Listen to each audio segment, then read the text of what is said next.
Buenos días, pues estamos hoy en la tercera parte de este curso que ha resultado apasionante, lo que debemos saber sobre las adicciones. Y este sábado, pues será verdaderamente importante porque encontraremos respuestas a muchas de las inquietudes que ha habido durante el desarrollo de este curso y también tendremos unas excelentes participaciones. Hoy estamos muy contentos de iniciar esta mañana con el tema de la canalización oportuna del consumo de las drogas. Para este tema nos acompañará el doctor Jaime Mora. El doctor Jaime Mora forma parte de los Centros de Integración Juvenil. Lucy, ¿podemos poner la presentación, por favor?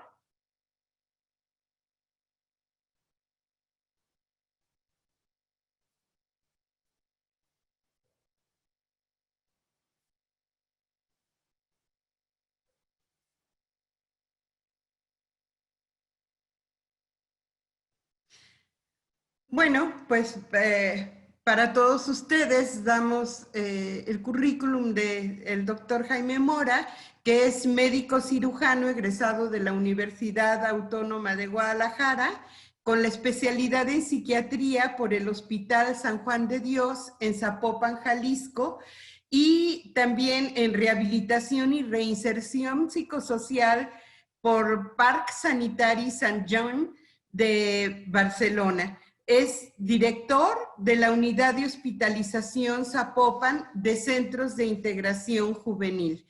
Nadie mejor que él para hablarnos de un tema que frecuentemente ha habido dudas e inquietudes al respecto, la canalización oportuna del consumo de las drogas. Doctor, muchísimas gracias por tu participación. Bienvenido a este foro. Te dejo el micrófono. Hola, ¿qué tal? Muy buen día a todos. Pues más bien muchísimas gracias a ustedes, a la Alianza Iberoamericana de la Familia por esta pues gran invitación. Es para mí un honor poder participar en estas pláticas informativas que creo que son de bastante beneficio para la comunidad, para la sociedad, para la familia, para prevenir lo que es el consumo de drogas. Muchas gracias por la presentación, Consuelo. Y pues vamos a iniciar el día de hoy, si gustan. Como mencionas, es un tema bastante importante del cual se generan siempre muchísimas preguntas, muchas inquietudes. ¿Cuándo es oportuno canalizar a un familiar o un paciente a una institución o a que reciba atención? Es una pregunta que va a tener muchísimos paradigmas, que va a ser polémica.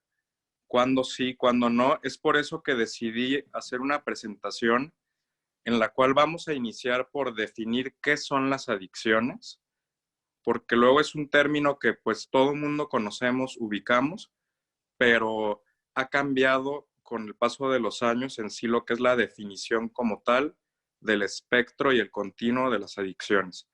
Vamos a ver de manera muy breve cuál es el mecanismo neurobiológico por el cual se genera una adicción para así poder comprender de mejor manera cuáles podrían ser los criterios de internamiento. Vamos a checar brevemente en las definiciones los criterios de cuando hay una adicción, cuando hay una dependencia, y ya lo vamos a hacer a manera de foro, una vez que les platique todo esto, cómo definimos cuándo internar un paciente. Y ya para finalizar les voy a platicar un poquito de lo que hacemos en centros de integración juvenil, de lo que consta lo que es la comunidad terapéutica y un poquito de la reseña de la unidad de hospitalización Zapopan, la cual tengo el honor de dirigir. Si pasamos a la siguiente. Entonces, bueno, vamos a definir primero qué son las adicciones. Un término bastante usado en la cultura popular. Se puede usar como adjetivo, de manera que genera estigma, como todo en la salud mental. Pero bueno, vamos con lo básico. una adicción es un padecimiento de salud mental. Vamos a definirlo así. Es un padecimiento. ¿Qué va a generar? Va a generar costos a la sociedad, a la familia y, más que nada, sufrimiento. Este sufrimiento lo va a padecer tanto el paciente como la familia, sus seres queridos, ya que a pesar de que el paciente con una adicción es bastante estigmatizado, el paciente sufre, evidentemente, ya que es un padecimiento que afecta su salud mental, sus emociones, sus cogniciones, su conducta y su desempeño ante las expectativas que tiene la sociedad. Antes se llamaba, esto lo vamos a checar ahorita, ha cambiado mucho la terminología en cuanto a abuso, dependencia, etcétera. Ahorita lo vamos a checar a fondo. Y así brevemente una definición, se podría decir, o los 3 puntos básicos de una adicción a nivel histórico que se habla es pues la compulsión de la búsqueda de la sustancia, la pérdida del control sobre esta sustancia y pues un estado emocional negativo que se va a generar durante la intoxicación y en ausencia de la sustancia. Vamos a ver que hay cambios en el estado de ánimo, hay tristeza, irritabilidad, episodios depresivos, episodios de manía, psicosis, deterioro en lo que es la función laboral, familiar e interpersonal. Si gustan pasar a la siguiente.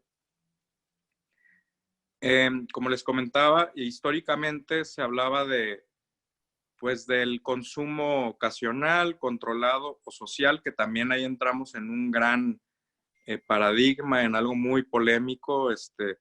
Hay autores que hablan de algunas cifras, algunos de otros, dependiendo también si nos vamos al CIE 10, bueno, ya CIE 11 o al DSM-5, pero vamos a tener luego mucho de qué tanto es un consumo patológico, qué tanto no, ya nos metemos a unidades consumidas, etcétera. Entonces, siempre va a ser algo polémico, pero bueno, tenemos el consumo ocasional, controlado o social. Luego ya tenemos el abuso o uso perjudicial, que esto es importante porque el paciente que está sufriendo de una adicción, y ya dependiendo de la sustancia, es muy común que no presenten una adecuada conciencia de enfermedad. Entonces el paciente puede decirte, es que yo no estoy consumiendo de manera perjudicial, a mí no me hace daño, al contrario, trabajo mejor, duermo mejor, estoy de mejor ánimo, pero lo que las demás personas están viendo es todo lo contrario. Entonces ahí vamos a tener algo muy interesante que evidentemente va de la mano del tema de hoy, de la canalización oportuna. Y ya finalmente pues tenemos el término adicción, que pues históricamente se ha utilizado. Si gustan pasar a la siguiente, por favor. De acuerdo a la última edición del Manual Diagnóstico de Enfermedades Mentales, el que se utiliza en la Asociación Psiquiátrica Americana, fue la última edición del 2013. Les explico esto de manera breve. Hicieron algunos cambios en cuanto a la manera de diagnosticar, de estadificar, de registrar lo que son las adicciones. Se hizo una, digamos, fusión entre los constructos de abuso y dependencia, porque siempre generaba mucha, digamos, el usar los dos términos para algunos psiquiatras, algunas escuelas de psiquiatras y de psicólogos clínicos, era muy variada la diferencia de acuerdo a la cultura, al país, a la idiosincrasia de cada país y cultura, pues lo que era el término abuso, dependencia, a veces hablaban de, no, es que el paciente tiene abuso, pero no dependencia, o tiene dependencia, pero no consume en un patrón de abuso. Entonces era demasiada la confusión, y fue en 2013, en esta última edición, la 5, el DSM-5, en el que deciden fusionar estos dos constructos para evitar dicha confusión. Y ya llamaron esto como un continuo llamado trastornos por uso de sustancias con un rango de severidad. Entonces ya nos evitamos la confusión entre poner que si el paciente tiene adicción o tiene dependencia, simplemente tiene un trastorno por uso de sustancias. ¿Trastorno por qué? Pues bueno, es el término que se ha utilizado ya desde hace décadas en la psiquiatría, esto con la finalidad de eliminar el estigma que existía cuando decían un enfermo mental.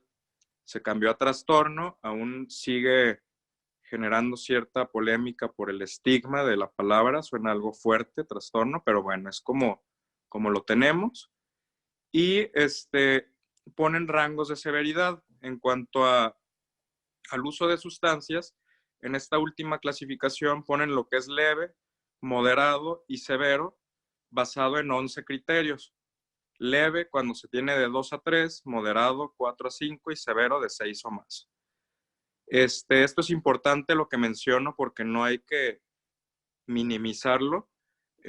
Los trastornos por uso de sustancias forman parte de la cultura, pues sí, de la cultura de la sociedad, y es común que sean a veces minimizados, que incluso la familia, con el afán de no aceptar la realidad como un mecanismo de protección, de defensa, de no ver lo que está sucediendo, se minimiza, o el paciente mismo minimiza su consumo, lo trata de explicar como, bueno, es que los fines de semana es mi manera de descansar, de desestresarme, pero hay que ser muy claros en que los trastornos por sustancias pues son una enfermedad crónica y con tendencia a la recaída.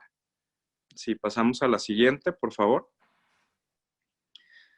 Entonces, ya de lo que les mencionaba, de los criterios, en base a lo que el DSM-5 propone de estos 11 criterios y ya el rango de severidad, que si se tienen 2 o 3, 3 a 4 o más de 6 para decir si es leve, moderado o severo, ellos definen los trastornos del consumo de sustancias como un patrón problemático del uso de una sustancia o más, incluso, que genera una discapacidad clínicamente significativa o malestar manifestada por al menos 2 de los siguientes en un periodo de 12 meses.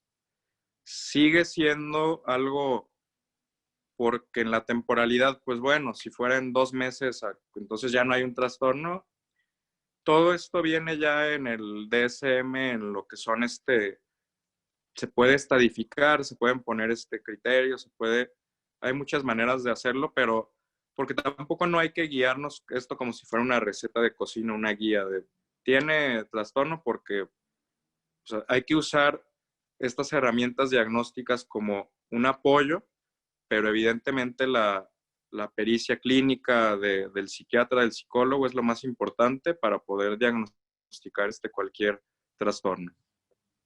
Entonces, si nos vamos con esta definición, vamos a pasar a lo que son los siguientes, digamos, 11 rubros. Si pasamos a la siguiente, para definir entonces cuándo tendríamos un trastorno de sustancias.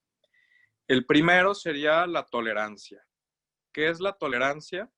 Bueno, se define por el aumento marcado en la cantidad de la sustancia para alcanzar el efecto deseado. ¿Esto por qué se va a generar? De manera neurobiológica, el cerebro, los receptores, y además del metabolismo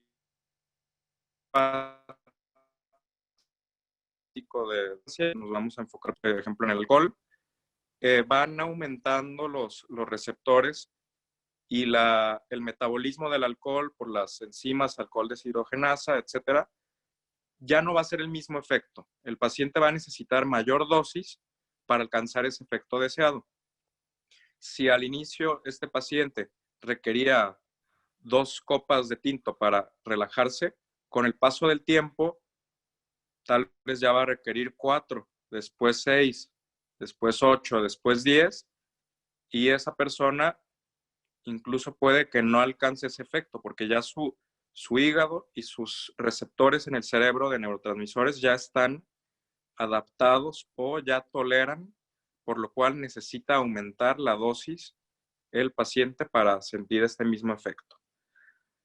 Disminución en el efecto deseado con la misma cantidad de la sustancia. Bueno, en el número 2 tenemos la abstinencia, que se manifiesta por el síndrome característica de la sustancia o se requiere de la sustancia para evitar los síntomas. ¿Qué es la abstinencia? Pues bueno, en términos coloquiales es lo que llaman cruda, malilla. Dependiendo de la sustancia hay muchos términos que utilizan y es lo que sucede una vez que el cuerpo deja de tener la sustancia, por lo cual hay lo llamamos como una agresión neurobiológica en el cual se liberan muchas sustancias tóxicas, el cuerpo está deshidratado, etcétera, y el paciente va a manifestar una serie de síntomas que cada sustancia tiene. Por ejemplo, en el alcohol hay cefalea, vómito, náuseas, malestar general, estado de ánimo decaído o irritabilidad. Con la heroína son síntomas muy similares a los de un resfriado. Con los estimulantes puede haber alucinaciones, etc. Y en este punto B, en el cual menciona se requiere de la sustancia para evitar los síntomas, pues es muy común verlo en el alcohol, que el paciente incluso para iniciar su día tiene que tomar una unidad, una dosis para evitar que aparezca la abstinencia.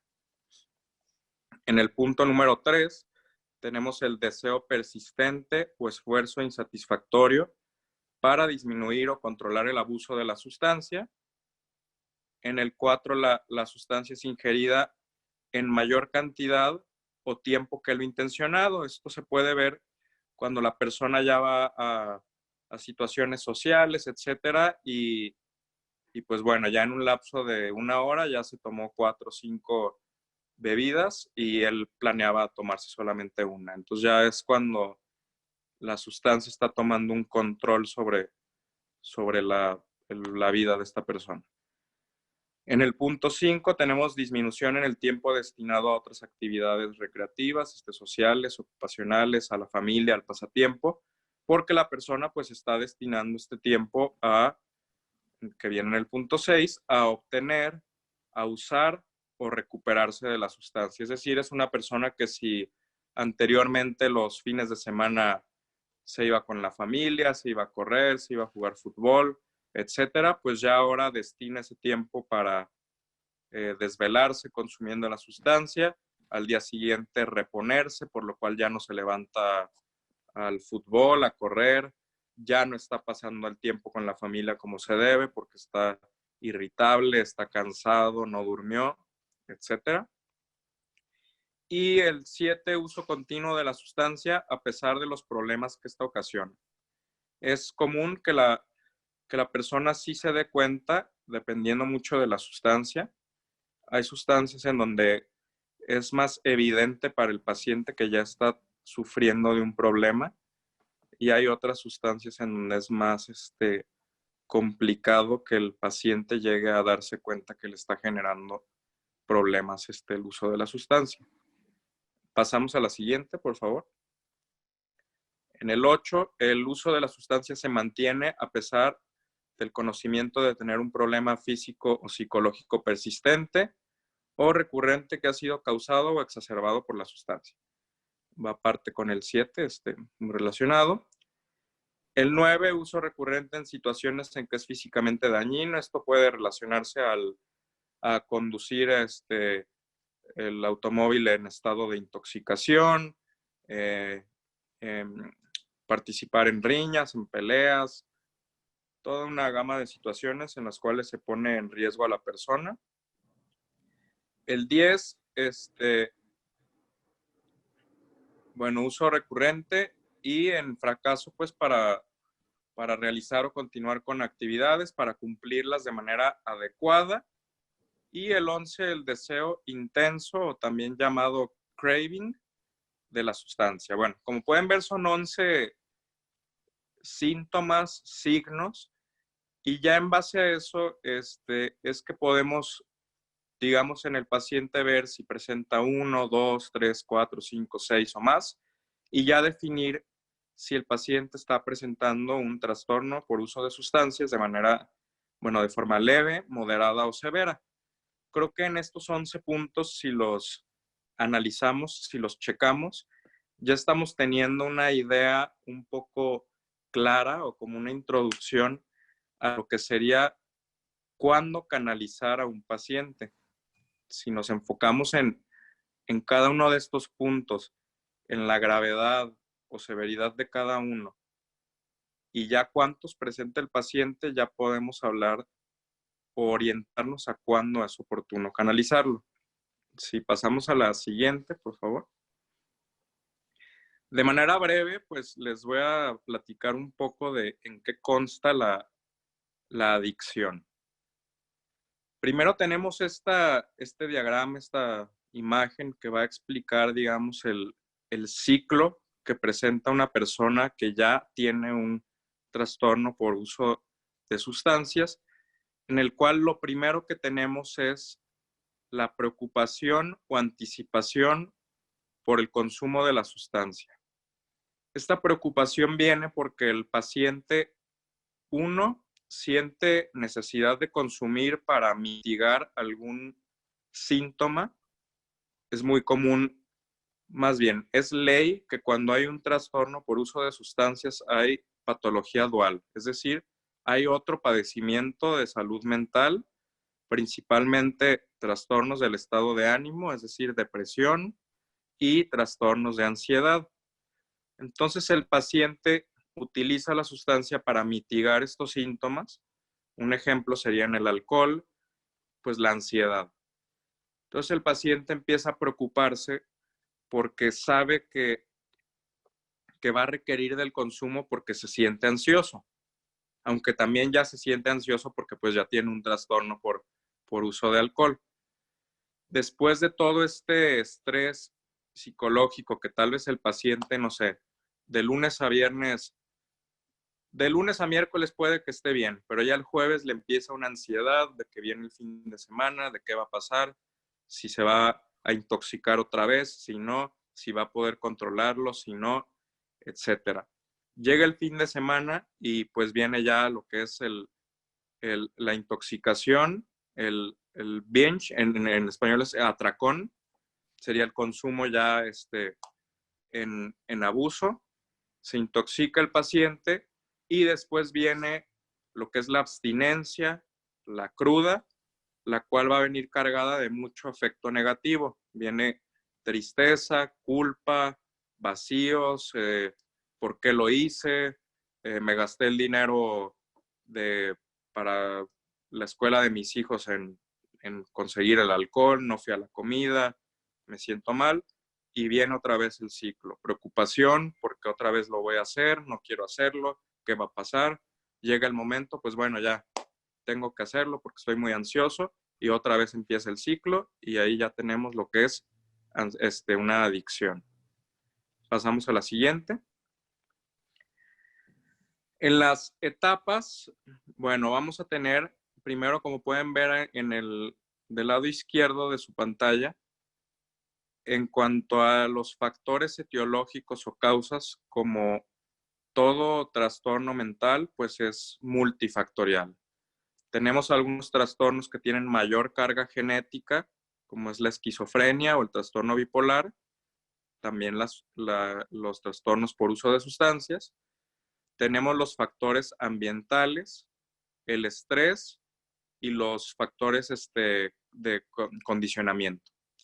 En las variables genéticas, bueno, se habla que un paciente que tiene un familiar de primer grado, es decir, papá o mamá, con un trastorno por uso de sustancias, va a tener hasta un 60% de riesgo o probabilidad de desarrollar también un trastorno por uso de sustancias. Es decir, hay una carga genética muy alta relacionada al uso de sustancias. En los factores ambientales, pues tenemos ya lo que es la cultura propia del individuo, los patrones de consumo acostumbrados en su núcleo familiar, la manera en que se vea la adicción, el estilo de vida, cultura, etc. El estrés, bueno, pues todos estamos sometidos diario a estrés. Lo que es el estrés, pues genera que las personas nos movamos, que actuemos. Es una situación evolutiva en la cual el ser humano desarrolló este sistema de actuar ante el estrés para poder sobrevivir, para poder, hace millones de años, defendernos de los animales, buscar comida, buscar refugio. Y ya las situaciones de condicionamiento son cuando se empieza a dar ya el consumo, va a haber una recompensa, va a haber siempre un significado o un recuerdo de lo que fue el primer consumo. Ahorita en la siguiente paso a ese punto, pero bueno, de esta diapositiva tenemos cómo el consumo va aumentando. Primero, bueno, se toma la droga, hay un reforzamiento positivo, el paciente se siente bien cuando la toma. Esto va escalando y se va volviendo un consumo compulsivo. Después ya se genera la dependencia, esto es una manera de explicarlo. Vienen lo que es la abstinencia, después el paciente ya por fin acude a tratamiento, está un tiempo en abstinencia, pero está recuperado. Hay que tener en cuenta lo que les mencionaba al principio. Las adicciones son un padecimiento crónico y con tendencia a la recaída. Esto no lo digo en un afán de darle un sentido pesimista, sino un sentido realista, que es algo muy importante que hacemos en centros de integración juvenil con el tipo de tratamiento que tenemos, es lograr que el paciente tenga una conciencia de enfermedad, un autoconocimiento suficiente e introspección que le dé las herramientas suficientes para evitar esta recaída. Es decir, es como si a un paciente le diagnostican diabetes. Bueno, el paciente sabe que va a tener que tomar su tratamiento, llevar una dieta adecuada, hacer ejercicio para evitar las complicaciones propias de la diabetes. Si nos vamos a lo que es el trastorno por uso de sustancias, bueno, una persona que ya estuvo internada, que ya tuvo problemas serios en su vida familiar, perdió trabajo, etcétera, pues es una persona que tiene que tener la suficiente conciencia de su enfermedad para evitar una recaída. Saber qué factores propician a que vuelva a consumir, qué factores lo protegen del consumo, y eso ahorita lo checamos. Pasamos a la siguiente. De manera muy, muy breve, esto para ver un poco de lo que es digamos, el proceso neurobiológico en el cual se genera la adicción. En nuestro cerebro vamos a tener un área, o más bien dos, que se conectan por un circuito o varios, muy importantes. El primero es la corteza prefrontal. ¿Qué es la corteza prefrontal? Bueno, es la que nos diferencia del resto de las especies. Cuando hubo o se dio la evolución, el ser humano desarrollamos el neocórtex o corteza prefrontal. ¿Esta qué habilidades o qué capacidades nos da? Pues nos da las capacidades de razonar, de decidir qué nos hace bien y qué nos hace mal, de planear qué vamos a hacer, de concentrarnos, de llevar a cabo actividades, de controlar impulsos, porque atrás de esta corteza prefrontal tenemos el cerebro más primitivo, se podría decir.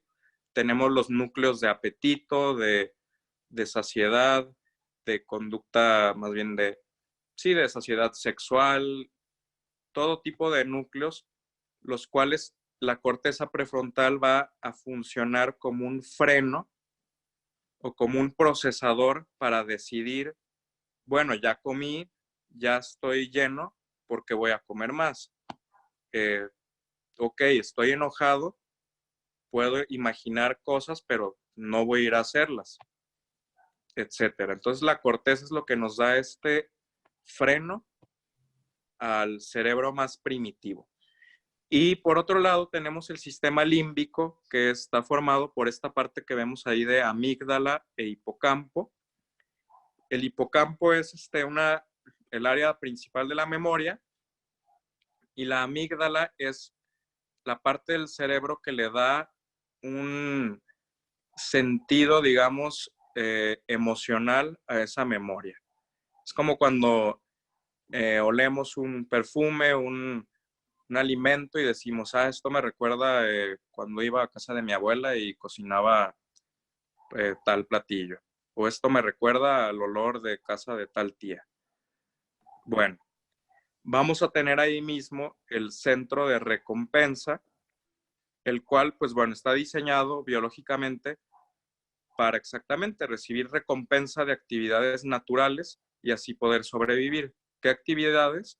Hacer ejercicio, la reproducción, alimentarnos, el sentir bienestar para volver a hacerlo y volver a buscarlo. Pero ¿qué pasa cuando de manera artificial sometemos a este centro de recompensa a un funcionamiento totalmente alterado en el cual hay demasiado placer y después le quitamos la sustancia? Estamos alterando cómo funciona el núcleo de placer, de recompensa, y estamos acostumbrando o condicionándolo a que necesite de esta sustancia. ¿Qué va a hacer la sustancia cuando le es ingerida por el paciente?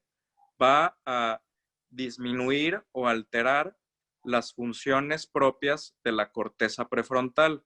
Es decir, las va a deprimir, las va a alterar y el paciente ya no va a tener la capacidad de discernir entre si está bien, si está mal, va a cometer conductas de riesgo, va a manejar a altas velocidades intoxicado, puede que tenga conductas sexuales de riesgo, puede que se ponga violento. ¿Por qué? Porque la sustancia está borrando por completo el neocórtex, la corteza. Viene ahí ya el proceso de condicionamiento en el cual les quería mencionar esta parte de cómo fue la primera experiencia de consumo o por qué consume el paciente, por qué vuelve. Ahí entra la amígdala, la que le da este sentido emocional a la memoria. Entonces puede venir ese recuerdo de, por ejemplo, ya es viernes y el paciente está acostumbrado a irse a intoxicar escuchando tal género de música o con tal actividad de fondo. Entonces ya llega tal día, escucha la música, escucha la canción, ve a esas personas, va a ese lugar e inmediatamente la amígdala le recuerda, le lanza como un previo aviso de placer de que ya está en esa situación que lo condiciona a consumir la sustancia. Pasamos a la siguiente, por favor. Bueno, entonces ya que platicamos un poco de lo que son la definición del trastorno de uso de sustancias, los 11 criterios, los grados de severidad y los mecanismos por los cuales se da la adicción, ¿cuál es la canalización oportuna del consumo de sustancias? Evidentemente, pues va a ser, si lo vemos a manera de resumen, de análisis, pues es cuando el paciente ya presenta una disfunción, ya no está rindiendo lo que se espera de él en la sociedad, ya está faltando al trabajo, ya está teniendo problemas familiares. Puede incluso ser alguien que siga funcionando en el trabajo, pero a expensas de ¿qué? Pues de los otros 11 puntos. Está buscando la sustancia, está invirtiendo más tiempo en buscarla y en intoxicarse. Está gastando el dinero en la sustancia, está dejando de hacer actividades saludables que antes hacía, está teniendo cambios en su estado de ánimo, está teniendo cambios en su conducta. Si gustan pasar a la siguiente. Bueno, y es aquí donde yo les voy a comentar un poco de centros de integración juvenil, de cómo funcionamos, qué es lo que hacemos, para poder darles más idea de cuándo canalizar de manera oportuna. Bueno, de manera muy breve, como saben, somos una asociación civil no lucrativa, se incorporó en el 1969 al sector salud y pues fue fundado por la señora Kena Moreno con el objetivo pues de ayudar, de prevenir, de tratar y de rehabilitar a las personas que sufrían de algún trastorno por uso de sustancias. Se cuenta ya con más de 50 años de experiencia. Estamos en todo el país, desde unidades de consulta externa, donde se brinda prevención, psicoeducación, y también estamos las unidades de hospitalización, donde ya se brinda el tratamiento de manera intensivo. Además, se cuenta con área de investigación, se publican muchos artículos mensuales en lo que es pues la investigación propia del consumo de sustancias. Si gusta pasar a la que sigue. En Jalisco tenemos 2 unidades de hospitalización. Está la de Zapopan, estamos en Periférico, norte, a altura de Tabachines. Y esta unidad tiene desde 2014, es una gran unidad, unas instalaciones bastante buenas. Y también está la unidad de hospitalización Zapotlán el Grande, que es para menores de edad. Ya se inició la construcción de la próxima unidad, que va a estar en Tlajomulco de Zúñiga, que va a ser para específicamente mujeres y sus hijos. Si gusta pasar a la siguiente. Bueno, hay una imagen de lo que es la recepción. Como podrán ver, pues son instalaciones bastante agradables. La que sigue. ¿Qué hacemos? Aquí yo me estoy enfocando en la unidad de hospitalización, Zapopan, aunque también les hablaré un poco de las de consulta externa. Pues bueno, damos atención a adicciones en adultos. Algo muy importante de cómo trabajamos en la unidad de hospitalización es que es un internamiento voluntario. Es decir, el paciente tiene que estar de acuerdo porque no retenemos ahí a nadie. No entra nadie en contra de su voluntad. Digamos, no hay rejas, no hay puertas. Sí hay un reglamento, evidentemente, donde el paciente se compromete a estar ahí. Pero si el paciente llega y dice, yo ya me voy, pues firma y se va. Se realiza una evaluación profunda por el área de psiquiatría, psicología y trabajo social, y se firma el consentimiento de que es de manera voluntaria. El modo de trabajar o el modelo que seguimos es de comunidad terapéutica. Ahorita había una pregunta ahí de que si se cobra. Se hace dentro de esta evaluación un estudio socioeconómico por trabajo social y hay diversos rubros o categorización. Hay pacientes que, de acuerdo al estudio socioeconómico, no quedan exentos de pago. Hay otra segunda cuota. Son cuotas bastante accesibles. Y también atendemos subrogados, se podría decir, de IMSS, de Comisión Federal de Electricidad, etc. Pasamos a la siguiente, por favor. ¿Qué es la comunidad terapéutica? Bueno, esta tiene un origen aproximadamente en los años 40, 50. Este doctor Maxwell Jones, inglés, él quería modificar o cambiar la percepción que tenía la sociedad, los pacientes del hospital psiquiátrico, esta influencia negativa que siempre ha existido, que sigue existiendo, el estigma, el tabú del psiquiátrico, del manicomio, de cómo también la cultura popular, Hollywood, todo nos han presentado siempre los hospitales psiquiátricos como, pues como algo de película de terror, ¿no? Ya el que cae al psiquiátrico ya está loco, dicen. No, salió peor de cómo entró. Hay mucho todavía estigma y tabú. Entonces este doctor quiso modificar esta influencia negativa y inicia esta, digamos, psiquiatría social, en el cual pues está compuesta de un grupo de profesionales técnicos, y el modelo de trabajo que él propone pues es uno colaborativo entre los pacientes, el personal profesional, en el cual pues la persona la considera capaz de influir en su propio tratamiento y rehabilitación. Es decir, le está dando una responsabilidad al paciente de que él puede y debe influir sobre su recuperación. Considera de de suma importancia a la familia y red social como base en este trabajo, y esto lo aplicamos en nuestros pacientes, en la comunidad terapéutica y en la unidad de hospitalización, pues con lo que es la terapia familiar, el proyecto de vida, involucrar a la familia, a su red de apoyo, para que este paciente pueda tener un mejor pronóstico. La que sigue, por favor. ¿Cuáles son los conceptos esenciales de una comunidad terapéutica? Pues bueno, la participación, todo paciente que tenemos ahí o usuario tiene un rol, una actividad, le llamamos las talachas. Se dividen las actividades para mantener a la unidad, la limpieza, todo. Sí se pide una participación de los pacientes. Al ser un internamiento voluntario, pues se espera evidentemente el compromiso y la responsabilidad compartida.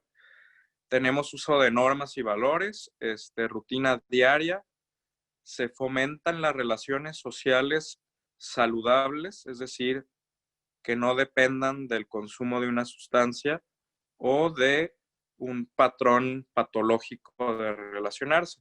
Ahí es donde entra la terapia grupal, la terapia familiar, y este internamiento se desarrolla por etapas. En la unidad de hospitalización Zapopan tenemos el internamiento, el que más utilizamos es el de 3 meses. En esos 3 meses, los primeros 2 meses el paciente está en la unidad, los fines de semana tienen paseos, van a museos, al parque, a la iglesia, a la unidad deportiva, y a partir del tercer mes ya salen los fines de semana de permiso terapéutico, se van con la familia y ya vamos como reinsertándolos en la sociedad. Una vez que se cumplen estos 3 meses y se da de alta el paciente de la unidad, continúa en consulta externa, tiene que continuar 1 año, se incluye a lo que es la nueva red, que es todos los viernes una sesión. Entonces el paciente tiene que continuar en este proceso. La que sigue, por favor. Bueno, ahí podrán ver algunas imágenes también. Tenemos gimnasio, área de usos múltiples. Tenemos la actividad de asamblea, que es 3 veces a la semana, en la cual los pacientes y el equipo médico técnico nos reunimos en el área de usos múltiples, y ahí es donde se expone de manera abierta el sentir, cómo se siente cada uno. Entre ellos se retroalimentan. Evidentemente, pues si tenemos una capacidad sensable de 30 camas, pues son 30 adultos conviviendo 3 meses, que a pesar de que la unidad es bastante grande, bastante adecuada, pues obviamente va a haber roces, va a haber problemas, va a haber y es parte de la comunidad terapéutica. Como les mencionaba, es participación entre ellos, enseñarlos a que mejoren sus maneras de relacionarse, de solucionar los conflictos, porque pues es como un ensayo para la vida. Una vez que salen, se van a enfrentar a que en el trabajo también van a tener problemas, en la familia, pues siempre va a haber discusiones, va a haber situaciones en las cuales tenemos que responder de manera pues adecuada. Y es muy común que en el paciente con trastorno por uso de sustancias estén alteradas ya desde antes o por el consumo la manera de actuar, de relacionarse, de expresar las emociones, de expresar lo que sienten, etc. Ahí también, perdón, tenemos el camión, que es el que usan para los paseos. Si gusta pasar a la siguiente. ¿Y qué características tiene la comunidad terapéutica? Pues bueno, tenemos un programa o cronograma de actividades. Tienen actividades todo el día, desde deportivas, cine, debate, se les ponen películas para después discutirlas, películas evidentemente de temática relacionada al consumo de sustancias. Tienen musicoterapia, tienen taller de lectura, leen libros, cuentos, los analizan con un aprendizaje. leen el diario, y una actividad asignada, la cual se tiene que cumplir adecuadamente. El objetivo es rehabilitarlos y reinsertarlos a la sociedad. Esto es algo complicado, ya que el paciente psiquiátrico sigue teniendo a nivel social mucho estigma, más aún, bueno, también en consumo de sustancias. La mujer suele ser aún más estigmatizada. Una mujer que termina en una situación de adicción internada, es más común que sufra de estigma posterior para conseguir trabajo, para volver a su trabajo, para recuperarlo. Los usuarios evidentemente tienen derechos, como en cualquier hospital. No, no existe discriminación de ningún tipo. Al contrario, entre los usuarios, de hecho, es muy común la aceptación a la diversidad en todos los aspectos. Pues se realiza un perfil de ingreso. Lo principal, pues, es que el paciente esté de acuerdo, que sea por propia voluntad. El tiempo, como ya les dije, es de 3 meses, pero hay ocasiones donde se reduce a 1 mes por necesidad, digamos, de que si el paciente solamente le dieron en el trabajo 1 mes, pues bueno, ahí podemos platicarlo y adaptarlo de acuerdo a él. Algo que se busca es que se logre la introspección y autoconocimiento, es decir, que el paciente se conozca mejor, que logre la conciencia de que tiene un problema y qué modificaciones conductuales va a hacer en esos 3 meses, que ya estando ahí dentro se les hace mucho, pero al final dicen, fue muy poco. O sea, ¿cómo puedo solucionar un problema de 15 años en 3 meses? Evidentemente es un periodo muy breve, pero lo que hacemos es darles como las herramientas de manera intensiva para que ellos puedan aplicarlas, obviamente siguiendo con la consulta externa, con la red de apoyo, con la nueva red, todo, para modificar estas conductas. La que sigue, por favor. Bueno, antes de pasar a dudas, sí me gustaría entonces como llegar a la conclusión de cuándo es oportuno canalizar a un paciente a atención por adicciones. ¿Cuándo es? Pues cuando la familia note que el paciente, uno, desde que ya está consumiendo, ya es un foco rojo.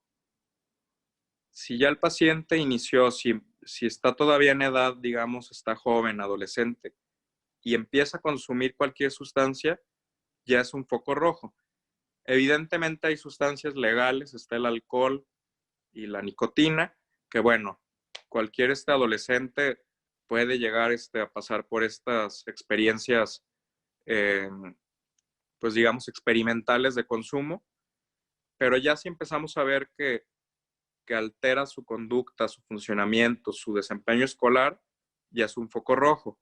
Yo les diría que consumo en cualquier persona, pero más en adolescente, de cristal es motivo suficiente para buscar canalizarlo a atención oportuna. Es una sustancia bastante tóxica, agresiva al sistema neurológico y que genera adicción inmediata. Entonces, consumo de cristal sería motivo suficiente para canalizar, para buscar ayuda. En adolescentes también lo que es el cannabis, la marihuana, a pesar de que hay mucho debate entre defenderla, que si tiene beneficios médicos, bueno, puede que tenga beneficios médicos, pero un adolescente que está consumiendo sin tener un padecimiento médico que requiera de su consumo, está agrediendo a su cerebro. El cerebro del adolescente todavía no termina de desarrollarse y la marihuana lo va a predisponer a tener un daño cognitivo, a disminuir su desempeño y también a desarrollar incluso trastornos psicóticos o desencadenar, si ya tenía predisposición para esquizofrenia, que la presente. Ya en general, ¿qué otros, cuándo canalizar? Pues en cualquier momento, cuando vemos que nuestro familiar está consumiendo, cosa que antes no hacía. Está dejando de hacer las cosas que hacía por consumir o por recuperarse de la intoxicación. Lo vemos con cambios de ánimo, está triste, está enojado, está irritado. Cualquiera de los 11 puntos que les mencioné es motivo suficiente para canalizar o buscar ayuda. Evidentemente, primero sería pasar a lo que es consulta externa, que es prevención, para que se valore al paciente. Ya si ellos determinan que el paciente necesita de hospitalizarse, que sería evidentemente cuando ya tenemos un consumo moderado a severo, pues ya se les canalizaría. Pero no hay que minimizar el consumo de drogas. Es una realidad que estamos viviendo en la actualidad. Genera demasiado gasto, disfunción y sufrimiento a la familia y al paciente. Y si se atiende de manera oportuna, quitando ese miedo a, es que, ¿qué va a pensar si le digo que tiene que ir al psicólogo o al psiquiatra? ¿Se va a enojar? ¿O cómo? No está tan loco, no creo que sea eso. Todos tenemos por nuestra propia cultura arraigadas esos pensamientos que hay que eliminar, porque pues la salud mental es una garantía que todos debemos de tener. Así como tenemos acceso a la salud en general, la salud mental también tiene que ser, más bien debe ser prioridad en la sociedad. Ahora sí ya pasamos a dudas. Igual las checo aquí en el chat. Muchas gracias.